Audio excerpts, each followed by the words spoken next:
নমস্কার বন্ধুরা, দীর্ঘদিনের প্রতীক্ষার পর অবশেষে নসিপুর ব্রিজের উপর দিয়ে উত্তরবঙ্গগামী ট্রেন যেতে চলেছে। একটি নতুন ট্রেনের ঘোষণা হতে চলেছে। রেল বোর্ডের নোটিফিকেশন অনুযায়ী শিয়ালদা থেকে জলপাইগুড়ি রোড পর্যন্ত একটি এক্সপ্রেস ট্রেন যাবে, যেটি নসিপুর রেল ব্রিজের উপর দিয়ে যাবে। ট্রেনটি শিয়ালদা হতে প্রত্যেক শুক্রবার রাত 11টা 30 মিনিটে ছেড়ে পরের দিন সকাল 10টা 30 মিনিটে এনজেপি পৌঁছাবে এবং 12টা 15 সময় জলপাইগুড়ি রোডে পৌঁছাবে।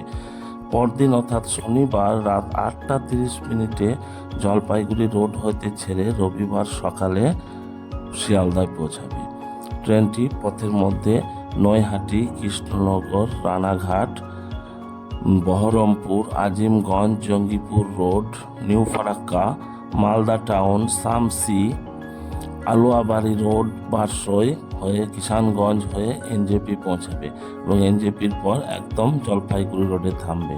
তাই আশপাশের মানুষের অর্থাৎ মুর্শিদাবাদ এবং নদিয়া জেলার মানুষের দীর্ঘদিনের একটি স্বপ্ন পূরণ হতে যাচ্ছে, যে নসিপুর রেল ব্রিজের ওপর দিয়ে ওই এলাকার মানুষের সুবিধার্থে উত্তরবঙ্গের সঙ্গে সরাসরি ট্রেন যোগাযোগ স্থাপিত হতে চলেছে।